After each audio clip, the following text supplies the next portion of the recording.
नमस्कार, स्वागत आहे तुमचे माझ्या नवीन रेसिपीमध्ये। आज आपण बनवत आहोत ज्वारीच्या पिठाचे डोसे। जे भाकरीसाठी आपण रेग्युलर जे पीठ वापरतो ज्वारीचं, त्याच पिठापासून आपण बनवत आहोत ज्वारीच्या पिठाचे डोसे, उत्तप्पा असे दोन पदार्थ आपण बनवणार आहोत। सोबतच चटपटीत अशी टोमॅटोची चटणी बनवणार आहोत। तर पटकन मुलांना भूक लागली आणि काहीतरी बनवायचं आहे, तर पटकन आपण ही ज्वारीच्या पिठाचे डोसे त्यांना बनवून देऊ शकतो। चला तर मग सुरुवात करूया आपल्या रेसिपीला। तर इथे मी एक मोठं मिक्सरचं भांडं घेतलंय आणि कोणताही एक बाउल सेट करून तुम्ही हे प्रमाण घेऊ शकता। तर मी एक बाउल इथे ज्वारीचं पीठ घेतलेलं आहे। जे पीठ मी भाकरीसाठी वापरते तेच पीठ मी इथे वापरलेलं आहे। जर एक वाटी पीठ असेल तर अर्धा वाटी आपल्याला रवा घ्यायचा आहे। रवा कोणताही चालेल, अगदी बारीक जाड कोणताही रवा इथे तुम्ही वापरू शकता। आता इथे आपण अर्धा बाउल दही घेतलेला आहे। या प्रमाणातच आपल्याला हे मिश्रण बनवायचं आहे। आता आपण इथे चवीपुरतं मीठ आणि अर्धा चमचा साखर घालणार आहोत। साखरेने काय होतं, आपल्या डोशांना छान असा रंग येतो, म्हणून आपण इथे थोडीशी साखर वापरलेली आहे। आता आपण झाकण लावून हे मिश्रण चांगलं बारीक वाटून घेऊया। हवं असेल तर थोडंसं इथे पाण्याचा वापर केलात तरी सुद्धा चालेल। तर जवळजवळ मला इथे 1.5 बाउल पाणी लागलेलं आहे। तर आता आपण हे मिक्सरमधनं छान फाईन असं बारीक करून घ्यायचं आहे। तर हे मिश्रण इतपत पातळ होण्यासाठी मला 1.5 बाउल पाणी लागलेलं आहे। आणि आपल्याला जसं आपलं डोशाचं पीठ असतं तेवढंच घट्ट आपल्याला हे पीठ ठेवायचं आहे। अगदी पातळही करायचं नाही आणि अगदी घट्टही करायचं नाही। याच प्रमाणामध्ये आपल्याला हे पीठ बनवून घ्यायचं आहे। हे बघा, इतकं घट्ट आपल्याला हे पीठ हवं आहे।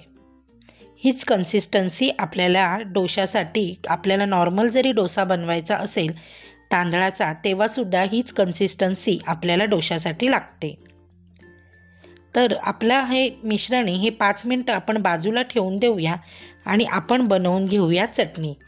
तर चटणी बनवण्यासाठी काय काय साहित्य लागणार आहे आणि कशी बनवायची ते पुढे व्हिडिओमध्ये पाहूया। इथे चटणीसाठी मी एका पॅनमध्ये 1-2 चमचे तेल घालून घेतलं आहे आणि त्यामध्ये एक मीडियम साईजचा कांदा घालून घेतला आहे। कांदा चांगला परतून घ्यायचा आहे, चांगला गुलाबी रंगावर येईपर्यंत। मग आपण इथे एक 7-8 लसणाच्या पाकळ्या घालून घेतल्या आहेत। जर तुम्हाला आलं आवडत असेल तर थोडं 1 इंच आलं घातलं तरीसुद्धा चालेल।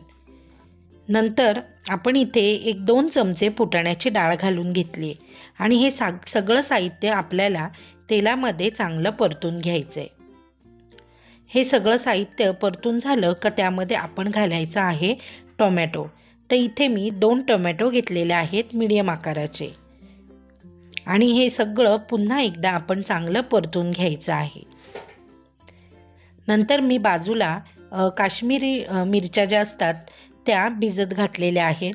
जर तुमच्याकडे मिरच्या नसतील तर तुम्ही इथे काश्मीरी लाल तिखटाचा सुद्धा वापर करू शकता, त्याने आपल्या चटणीला खूप सुंदर असा रंग येतो। तर इथे मी ज्या भिजवून ठेवलेल्या मिरच्या आहेत त्यासुद्धा इथे घातलेल्या आहेत आणि आता हे सगळं मी चांगलं 1-2 मिनटं परतून घेणार आहे, म्हणजे आपला जो टोमॅटो आहे तो कच्चा राहिला नाही पाहिजे।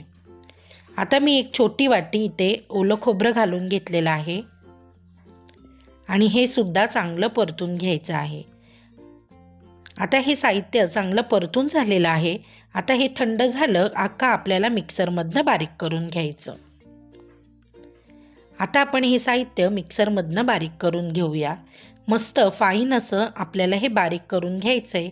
वाटलंच जर लागत असेल तर थोडंसं आपण इथे पाणीसुद्धा घालू शकतो। अगदी थोडं पाणी घालायचं आहे, कारण आपला जो टोमॅटो आहे त्याच्यामध्ये पाणी असतं, त्यामुळे पाणी घालताना अगदी बेताने घालायचं, नाहीतर चटणी आपली पातळ होऊन जाईल। तर आता आपण इथे झाकण लावून घेऊ आणि थोडंसं आधी दरदरीत वाटून घेऊया।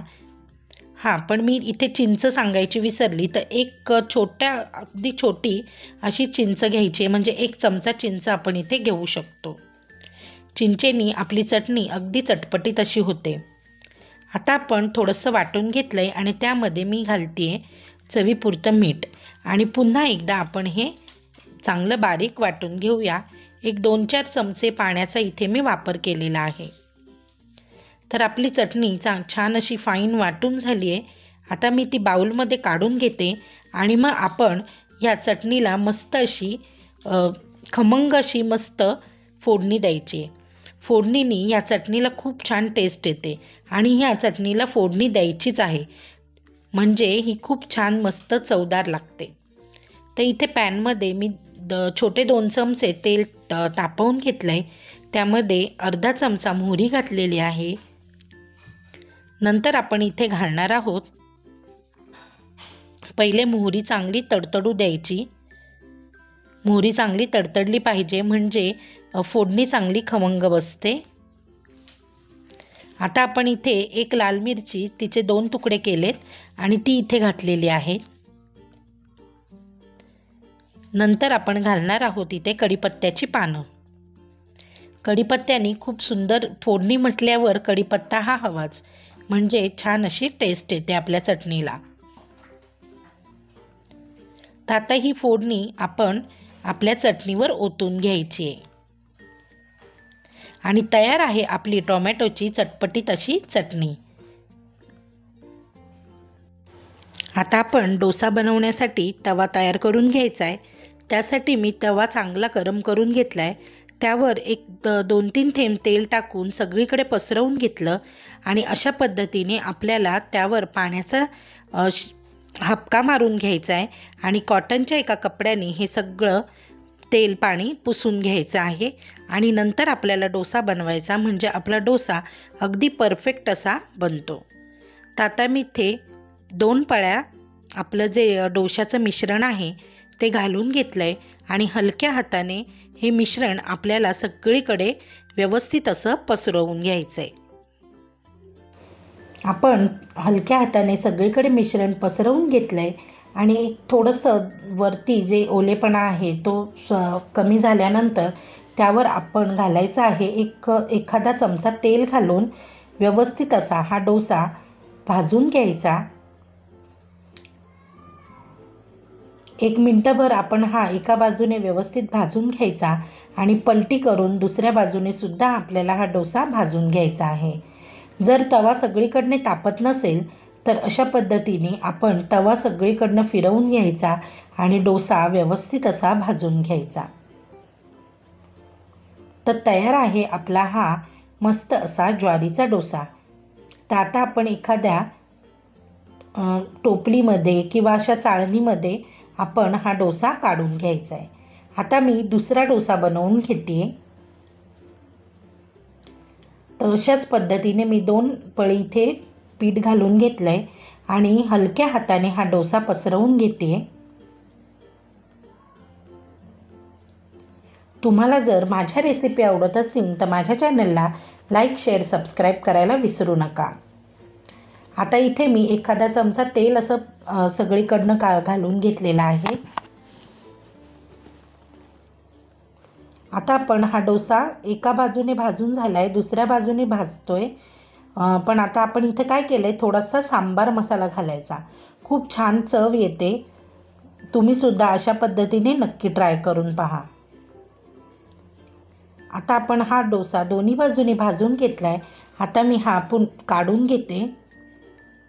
आता आपण बनवायचा आहे उत्तप्पा। तर उत्तप्पा बनवण्यासाठी आपण काय करायचं, इथे 2 भांडे 2 पळी आपण इथे पीठ घालून घेतलं आहे। पण उत्तप्पा हा थोडासा जाडसर असतो, त्यामुळे मी हे जाडसरच असा पसरवून घेतला आहे। बारीक चिरलेला कांदा घातलेला आहे। नंतर आपण इथे घालणार आहोत टोमॅटो। जर तुम्हाला आवडत असेल तर तुम्ही इथे हिरवी मिरचीसुद्धा कापून घालू शकता, पण आता मला माझ्या मुलांना द्यायचं आहे, छोटी मुलगी आहे माझी, त्यामुळे मी इथे मिरची घालत नाही आहे। त्याच्याऐवजी मी घालणार आहे इथे सांबार मसाला किंवा लाल तिखट जरी तुम्ही इथे घातलं तरीसुद्धा चालेल। थोडीशी कोथिंबीर घातली आहे आणि हे सगळं निघू नये म्हणून अशा पद्धतीने आपण दाबून घ्यायचं। कोणत्याही एखाद्या वाटीने किंवा अशा पद्धतीने आपलं जे पावभाजी स्मॅशर असतं त्याने हे अशा पद्धतीने आपल्याला दाबून जर घेतलं तर जो कांदा वगैरे आहे तो निघत नाही। आता आपण थोडंसं तेल घातलेलं आहे आणि आपण हा जो उत्तप्पा आहे हा पलटी करून घ्यायचा आहे. पण आधी मी इथे थोडासा सांबर मसाला घालून घेतलेला आहे आणि आता आपण हा उत्तप्पा पलटी करून घ्यायचा आहे आणि पलटी करून 1 मिनिटभर आपल्याला हा उत्तप्पा भाजून घ्यायचा आहे. म्हणजे जो कांदा वगैरे आपण घातलेला आहे तो कच्चा राहणार नाही. तसं असा दाबून घ्यायचा म्हणजे आपला जो कांदा टॅमॅटो आहे तो सुटणार नाही, व्यवस्थित असा आतमध्ये बसेल आणि चांगला असा शिजला जाईल. तर आपण या दुसऱ्या बाजूने सुद्धा एक अर्धा मिनटं आपण हा डोसा भाजून घ्यायचा आणि लगेचच आपला डोसा उत्तप्पा भाजून घ्यायचा आणि लगेचच आपला हा उत्तप्पा तयार होतो. तर आपला हा उत्तप्पा तयार झाला आहे, हा सुद्धा मी काढून घेते. तर मी बनवलेले हे डोसा ज्वारीचा आणि उत्तप्पा तुम्हाला आवडला असेल तर नक्की लाईक शेअर सबस्क्राईब करा आणि जाता जाता सबस्क्राईब करायला